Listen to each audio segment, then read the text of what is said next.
And welcome into Under Review. Usually it's just myself, but today I have a guest. You know her from all kinds of shows we have, especially since she's been a guest on my show before. She does a lot for the network, Miss Jennifer Matthews Lewis. Thank you, Mr. Jordan Long, and thanks for having me back on, sir. You're welcome. I figured, these topics were in your heart of, the country. Considering I've only seen it from afar, and especially since you've complained about this certain person we're going to get into for the last, well, since August, really, since you've been on my show. I know we talked about this certain person on my show back in August. You wanted him gone, and you got your wish. Yay! It was It was so nice to see you actually happy about a firing. Granted, I don't like anyone fired, but this one actually kind of had to happen. If you guys aren't knowing what I'm talking about Matt Rhule. He was fired by the Carolina Panthers. What was it, Monday, I believe? Monday. It's not a surprise. The one thing, I'm going to go back in history with Matt Rhule. I didn't understand why he was hired in the first place. You got rid of Ron Rivera, who, he took you guys to the Super Bowl in 2015. We're not going to get into that game, Super Bowl 50, because one of us is a little bit happier than the other. But the point is Ron Rivera actually helped you guys become a winning team. Went to the playoffs a couple of times. What did Matt Rhule do? We were the first team in the NFC champion South to go have winning 3 winning seasons back to back to back. Now, people can debate that, but you know what? It still happened. The one thing I look at is Rivera's record was 76 wins, 63 losses, 1 tie, 10 games above 500. I'll take that. 4 trips to the playoffs, and then, of course, 1 Super Bowl appearance. So you go into the college ranks with Matt Rhule. Mm-hmm. You're trying to find the next Jimmy Johnson, the next Pete Carroll. I get it. I would not have hired this guy. If you look at him, and I've actually wrote this in my blog at sports-scoop.com if you guys want to check it out. I talked about why was this guy hired in the first place, but I actually wanted him for the CU job. We'll get that in a few minutes. The thing was he was 47-43. His teams won 10-plus games 3 times. He was with Temple and with Baylor. If you look at 47-43, I would go, why do you hire this guy? So if you want the interesting story, we haven't had a really good run with college coaches with the Carolina Panthers. You're Jimmy Johnson. Jimmy Johnson was a freak. He made that transition look like anyone and everyone could do it. Pete Carroll, he bebopped back and forth between NFL and college before he finally settled with the Seahawks, right? Mm-hmm. So it's not an easy transition. I don't feel bad for Matt Rhule because he's getting paid from the Carolina Panthers until he lands a coaching job. That's $42 million. And I don't feel bad for him. Matt Rhule is known as a culture changer. I do think he did that well at Temple and he did that well at Baylor. The cultures needed to change there. The culture didn't need to change with the Panthers. And when he got rid of Keep Pounding, he sucked the life out of the organization. He sucked the life out of the community, out of the Metrolina area, North and South Carolina. Because that became and seeped into who we are as an organization, as a community, as 2 states. Mm-hmm. That's why you often hear us referred to as 2 states, 1 team. When Richardson first broke ground, when the city first broke ground on Bank of America Stadium, then Ericsson Stadium, what Richardson did is he got soil from every single county in North Carolina and South Carolina and put that in. That's what our turf was. That was impactful. I know, but he wanted to make sure South Carolina knew it wasn't just them. He wanted to make sure, or wasn't just Charlotte. He wanted to make sure North Carolina knew it wasn't just Mecklenburg County. He wanted to ensure everyone of this. That being said, Jerry sold the team because he didn't want to drag the organization through the mud when he did naughty things. Matt Rhule was an angry hire, meaning David Tepper had been rejected by 2 or 3 other head coaches he really wanted. So he went to Matt Rhule, got Matt Rhule, paid him an obscene amount of money to come here. Why it took him so long to get rid of him, I think was more a financial decision. But David Tepper has 15 billion dollars. I believe he's what, the second richest owner, maybe third behind. I know the Broncos are the number one. I don't know who. I think it's Tepper after that. That's what I was going to say. I think he's the second. Mm-hmm. And then, but Tepper screwed up. I think Tepper's biggest reluctancy in letting Rhule go was not wanting to admit failure.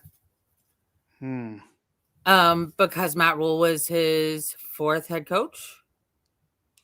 Because we had different intern head coaches. That makes a lot of sense, actually. When Matt Rhule came on board, he had a pretty stacked O-line or offense, not O-line, because our line hadn't been great since Jordan Gross retired, to be perfectly candid with you. Taylor Moton bust out, number 2 right tackle in the league. Amazing dude. I'm excited about what Fitterer did, because I say Fitterer did more of the draft picks than Rhule, because Rhule has, it's known Rhule picked some of the players in the draft that he picked because his wife told him to. You can't go off of that. I know. I've heard stories about that. It's like, you got to trust your scouting departments. You got to go off of what your GM thinks. And honestly, I thought this, when he was actually hired, I didn't understand it. The thing is, though, then you gave him, like you said, a big contract, 7 years, $62 million. For what? You said he was an angry hire. It was just more, why would you make that move? It was David Tepper being mad that he was rejected. And then you look at it, he went 11-27. And obviously, when I talked to you in August, you said he'd be gone within the first 4 to 5 weeks. Guess what? You were 100% right. No, my team, baby. I think what I said, and I got to give my girl Sydney Moon credit for this, because she made a very valid comment to me. And that was in the off season. And she said, do you realize how David Tepper keeps saying, look what Matt Rhule did. He won the first 3 games the last 2 years. She said, based on that comment, I think he has to win the first 5 games or he's out. And I was like, that makes a lot of sense. So I can't take credit. That's my girl, Sydney. She came up with that, and it was right. I ran with it. I'm not going to lie, because I was like, that makes perfect sense. That's exactly what happened. I also called, that's when we brought Steve Wilkes back. I said, Steve Wilkes is going to be the interim head coach. I was thrown off a little when we got brought in McAdoo. But I stood fast by the fact that Tepper knew we had to bring back Keep Pounding. Tuesday morning, Steve Wilkes already had it all over social media. And speaking of your interim head coach, what do you expect with him? I know he's basically only had 1 year in Arizona as a head coach in 2016. And I'm honestly going to throw that away. He went 3-13. I don't think he got a real good chance in Arizona at all. He was brought in after the draft. He was brought in after free agency was over. I mean, he didn't get to pick his team. He was kind of tossed in just like he was here.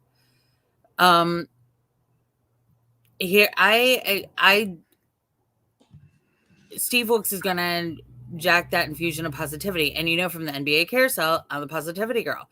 Like, when your coach is positive and talking with you and communicating and making you work hard, even if it's stern, and giving you the reps you need and the time you need and allocating that, that's the difference maker. Steve Wilkes knows what it takes. He was on our coaching staff when we won 3 back-to-back, 3 NFC South championships. He was there when we had those 3 winning seasons. And again, people can argue the fact and say, oh, 1 year you guys had a tie. You know what? It was still better than everybody else in the freaking NFC South. That's all that Wipe me. matters. As long as Wipe you're on me. top, who cares? Exactly. The thing I like about him, Steve Wilkes, though, is their players are going to rally around him. He seems like more of a Oh yeah. player's coach than Matt Rhule. So I think honestly, whether or not he'll turn your season around to the playoffs, I don't know. But they'll definitely play inspired football, and it seems to always happen when there's a firing. Because why? They want to play well with the new guy. Mhm. Plus, Steve Wilkes has been part of your organization for a while. I know he left, but he came back. Right. And I know we were talking about this last night on another show, but I know that some people are like, well, I think that it'll hurt him that he's with, join the Brian Flores suit. Well, Tepper doesn't care. Mm-mm. Tepper doesn't care about that. Tepper tried out allowed Cap to try out for us 2 or 3 times. He signed to Eric Reed. He doesn't care. As long as you do the job. Because Tepper is very much socially a do the right thing kind of guy. He doesn't always speak well.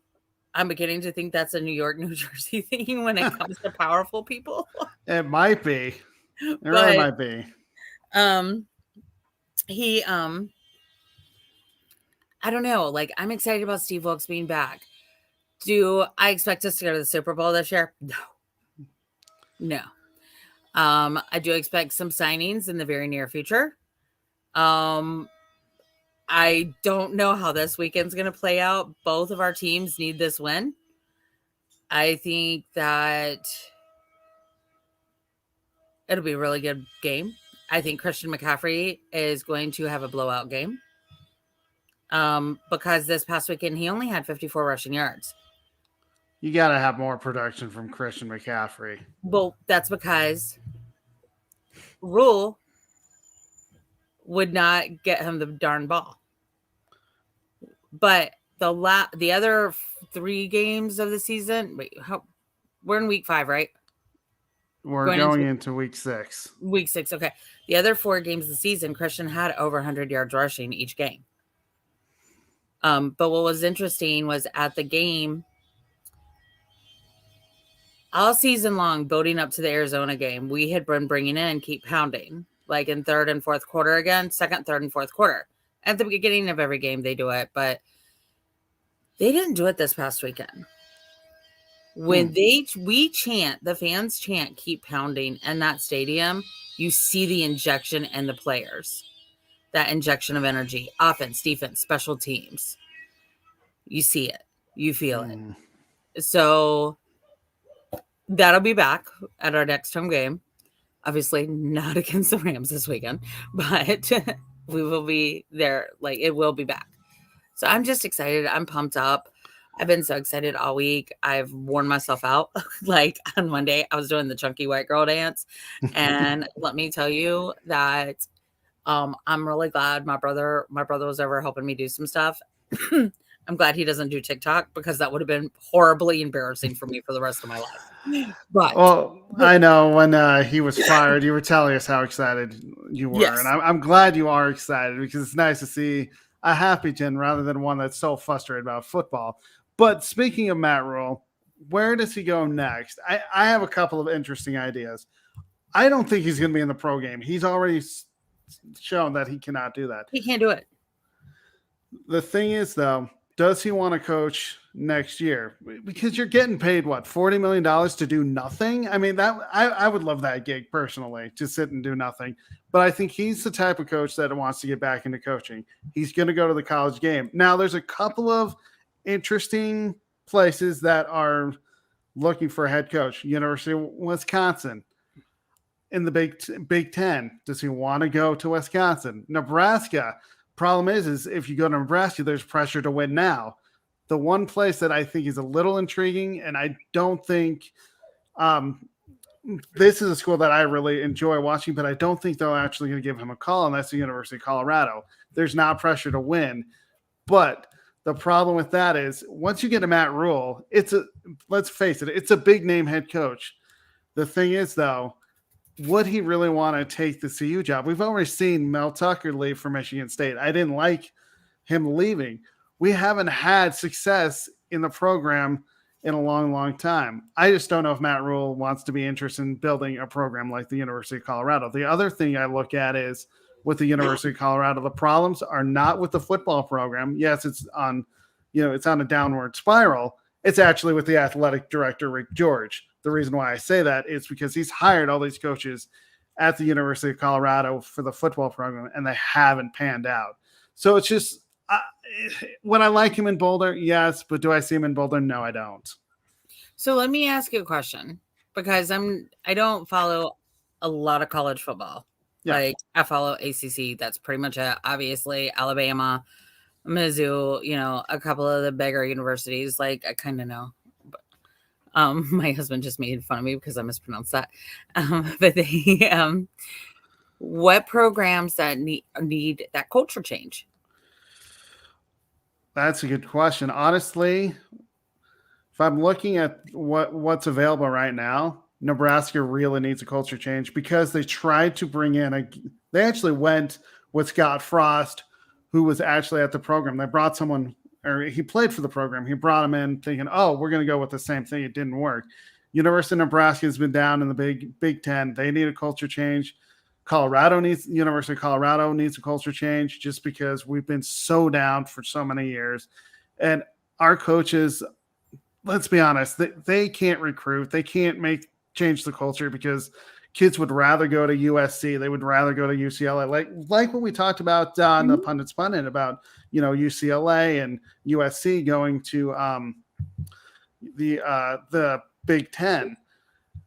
So I think those type of programs need a culture change, but the problem is the athletic directors are set in their ways. They don't realize you need a culture change in the program. So I would honestly say out of the two that I just mentioned, it's really Nebraska that needs a culture change. They need to do something outside the program. Well, then that may be where he lands because that's what he's known for. And I think because of the culture changes he's enacted, that's enabled the college teams to go further and better. Unpopular opinion, I don't know that he was a great college coach either. He was good at changing the culture. I completely agree with that. The one thing is the reason why I'm going to also say Nebraska over Colorado is because Nebraska will throw that money at him. That's the reason why Colorado can't get a big-time coach to change the culture is because I don't know if they're unwilling or if the boosters are not willing to give, the program more money to go out and hire. We know Nebraska would do that. They would throw money. Hey, Chris. Sorry. Oh, you're good. I don't mind. I like when people comment. So then the question becomes, who becomes the next coach of the Carolina Panthers? I have a few for you. You go first. I say Steve Wilkes. He'll have his opportunity. I think, honestly, if you're going in-house, he makes sense. One interesting name, and I don't know how interested he would be for it, Sean Payton. I know this is a guy that knows how to coach football. He's been in that division. I just don't know if he wants to do it. Then the other two that I wouldn't put them on the top of my list, but they're interesting candidates are Dan Quinn and Leslie Frazier because they have NFL experience. The one guy, and I'm sorry, Carrie, and I love this guy, and I think he deserves to be a head coach, Eric Bieniemy. So those are my few candidates right there. Okay, so I'm going to address Dan Quinn and Sean Payton first. No. They would not do that to the Falcons, and they would not do that to the Saints.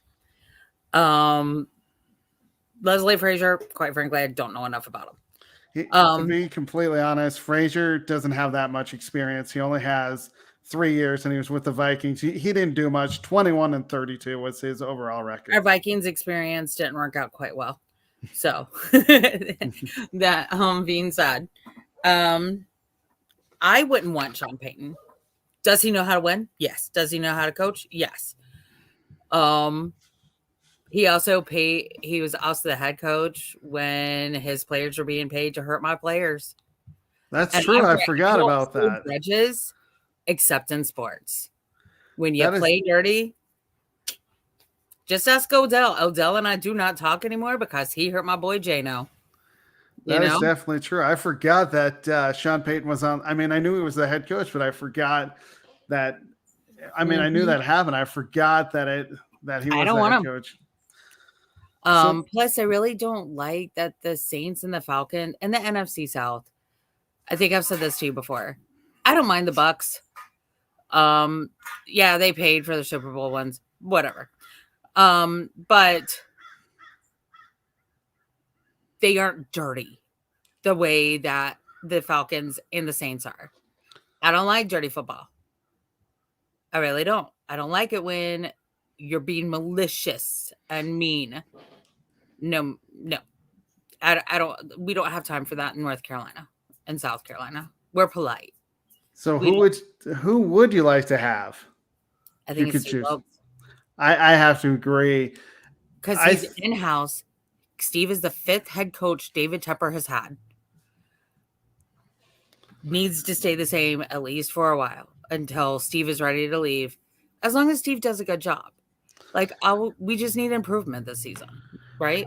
I think as long as he wins, a cup, obviously you're sitting at 1-4. If he can, inspire you guys to go, 6, 7, even 8 games. I mean, that's a stretch to say 8, but as long as you're playing improved football, forget about the standings. As long as you're playing well, exactly, he'll probably end up with the job. I have to agree with you. I just put Eric Bieniemy in there just because. And I love Eric, but I keep asking Carrie if I can have him, and she won't give him to me. It's very rude of her. Love you, Carrie. But but at this point, we need consistency. We need stability. That's what Steve brings. He knows how to win. He was hung out to dry in Arizona, which is why he won Brian Flores' lawsuit. Like, I mean, dude wasn't given half a shot in AZ. And, I hope it's Steve Wilkes. He knows what our culture is. He knows half those guys. That's exactly why it makes sense for him to stay, if quite honest. But I know they'll do their due diligence and interview people. But in the end, I think it will be Steve Wilkes. Yeah. Just because, like you said, everything you said, I agree with. So we're going to move on to the Christian McCaffrey trade talks. I'm not saying he's going to be traded. I know you're not happy hearing this rumor. And when there's smoke, there's usually fire. But in this case, when there's smoke, there's nothing. The thing is I look at the two possible landing spots that have been rumored are the Buffalo Bills and the Denver Broncos. Buffalo, how about the Bills OC? He's not bad. I've seen his name floated around, but would he want to? He look at what he's doing in Buffalo. That's a good point, Christopher, but does he want to leave where he's at? That's the thing. Hi, Muhammad. Well, it kind of makes a little sense because we keep trading, or they keep, I don't know. Right now, Buffalo just keeps getting Panther stuff. We don't really get anything from Buffalo. But I think it needs to be Steve for at least the next couple of seasons to establish that stability and consistency. I mean, if I'm wrong, I'm wrong. But I think Steve's got it in him. He knows what it takes to win. He knows this organization. He knows this community. He knows this fan base. I completely agree. So getting back to our Christian McCaffrey trade rumors, I know Buffalo has been in the running, Denver. The only reason why they've mentioned Buffalo is because, let's face it, their running game stinks. And I'm saying that in a good light, even though they're playing really well. But Devin Singletary, who I actually have on my fantasy football team for some reason, hasn't done a whole lot. He's rushed for 171 yards. When McCaffrey improved that running game for the Bills, yes, but let's face it, he wouldn't be carrying the rock that much. The reason why I say that is if he goes to Buffalo, Josh Allen's the quarterback. He's the one that wants the ball in his hands. The Denver Broncos, the only reason why it makes a little sense is because that's where he's from. But if you look at it for our depth, I don't see it because we got Latavius Murray. We have Melvin I Fumble Gordon, and we have Mike Boone. We don't need to add depth as much as I love Christian McCaffrey, and you know this. He's a Denver guy. That's the only reason why that would make sense. In the end, though, Christian McCaffrey is not going anywhere. He's going to stay in Carolina for years to come. He is. And here's the thing. That's one of the players. I don't think Rhule liked McCaffrey. Obviously, we saw it. I mean, Rhule would IR him for anything. Like for a rolled ankle. Come on, Jordan. Come on. Really? A rolled ankle? You're on IR for a rolled ankle? Nah. That's just being malicious. You're also trying to tank at that point. However, we're talking about a man who, as one of 3 who got into the 1,000 club several years before his predecessors did. We're talking about a guy who is the face of the franchise. People are like, well, we just need, it makes sense from a cap space. Okay, sure, but he's restructured 3 times also. And he's a guy that will take a hometown discount if it's possible. Absolutely, he will. Rhule got Chuba because his wife told him to. Chuba's not the running back. They're different running backs. I get that. He's not the running back Christian is. Rhule needed to stop trying to make that happen. He needed to let the player play. That being said, I agree with you. Christian's not going anywhere. People just need to shut up, roll with it, go with it. Be proud. Stop trying to get rid of people. Like, it's not all about money all the time. You've got to have glimmers of hope. That's what Christian is. Christian and Shaq, they embody keep pounding. So does Taylor. Like, that's who it is. We got rid of all the guys that did, or a lot of the guys that did. These 3, they embody it. They're the 3 that were playing as a dang team. And I think I expect to see that out of Wilkes this weekend. Because if you've watched any of the games, you've known it hasn't looked like a team this year. It's looked like a bunch of guys on a field. No, definitely not. I mean, I've only watched, granted, I love watching the NFL Red Zone when the Broncos aren't playing, so I have seen parts of your games. And it definitely looks like something was missing, and that's because the head coach wasn't, I'll just say he didn't know. Yeah, there you go. I was going to call him an idiot, but you know what? He wasn't motivating them. They weren't playing inspired football, and that's what you got. And I definitely see them coming out and playing inspired football. Christian McCaffrey is going to get the ball at least 20 times this week, so I'm not worried about that. Expect to see running and passing. Exactly. So let's finish off the episode with our NFL picks of the week. Of course, on my show and on my podcast, I give 5 of the, I guess, top matchups. It was really tough this week to find 5 good matchups, but I found a few of them. We're going to start with the Minnesota Vikings versus the Miami Dolphins. John Scheer, that's John Scheer's team, I should say, for Miami.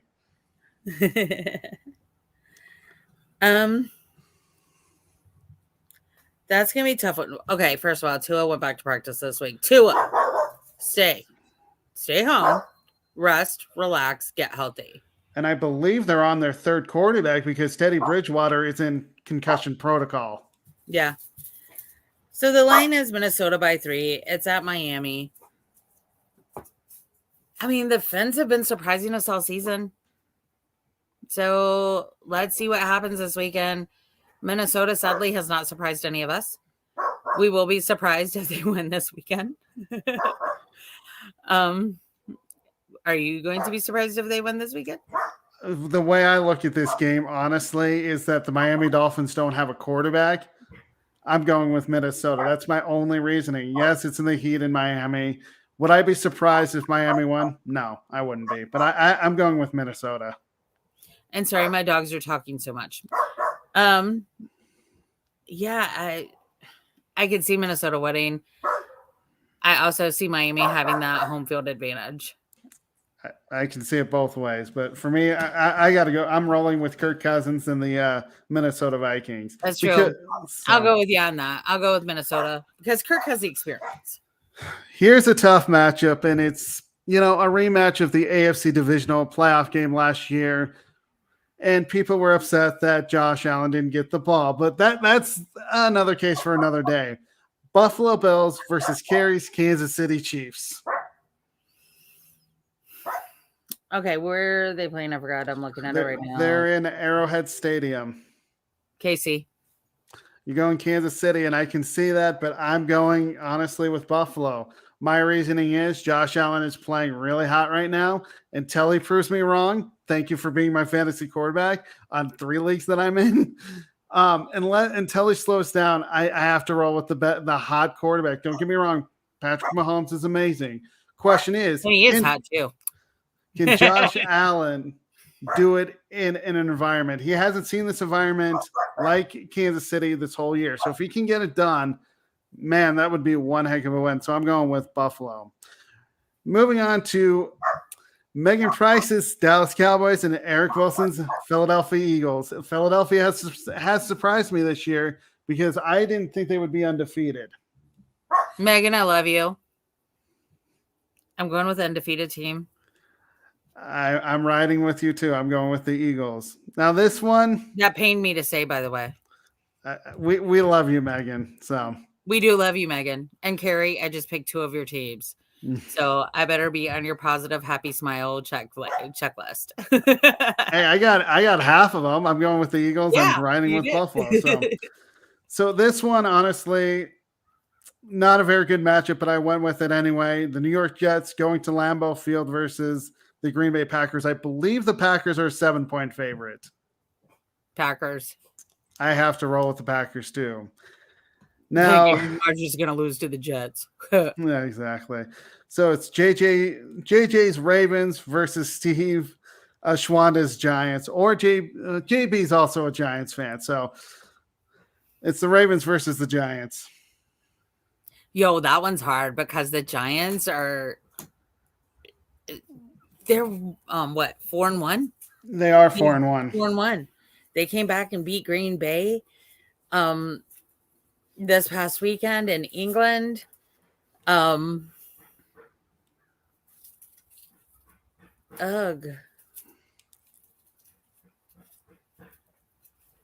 My only problem is I don't like Duke, and Daniel Jones is actually looking like a decent quarterback. He actually is. He's playing at a level that I didn't think was possible this year for him. Dayball has been doing a great job with the Giants. You know what, though? Like, Lamar's still a front-runner MVP. So, and Lamar's showing off his skills and his talent level this year. I'm going to go with the Ravens because I think they're in Baltimore or in Maryland anyway. I have to go with Baltimore as well. Lamar Jackson, that's going to be the X factor because, as we both know, he can run that football and he can pass it. You have to keep him in the pocket. If you don't do that, it's right. Pretty much done. He can run. And I just don't think the Giants' defense is built to stop him. I don't either. If you're Daniel Jones, though, you're going to have to score touchdowns and not field goals, and I just don't see them keeping up. So I got to go with Lamar Jackson and the Baltimore Ravens. So that does it for this edition of Under Review. Jen, why don't you tell everybody where they can find you and follow you, because you're on so many great shows here on this network. So you can find me on Facebook at Jennifer Matthews Lewis. You can also hit us up on 3 Chicks in a Pod page. It's a public page. Anyone can join. You can find me on Twitter at Jenna the Professional Fan, or Jenna Cheryl. You can find me on Instagram at Jenna Cheryl. Same with Reddit. Then you can also find me on, but Reddit's more my guilty pleasure place. I'm not going to lie. My podcasts are as follows. On Mondays during the season, we'll be kicking off in January Megan Price's NBA Carousel. On Tuesdays, we have 3 Chicks in a Pod at 7:30. Also, Chicks and Salsa as soon as we get a logo made. Also, during the season, Confidential was at 11 this season, but we're changing that time next year. Thank God. We need to, because granted, it's late for you guys. I'm at 9 p.m. Mountain Time here. I mean, it's not bad for me. It's still a little late. But it's still late for you when you end it at 10. Exactly. Hopefully it's a primetime spot. I know JB wants to change that.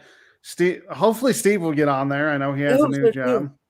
Let's see, Jacob and JB. I mean, all of us have realized that we need to change the time. I don't think we realized how late it was when we started it.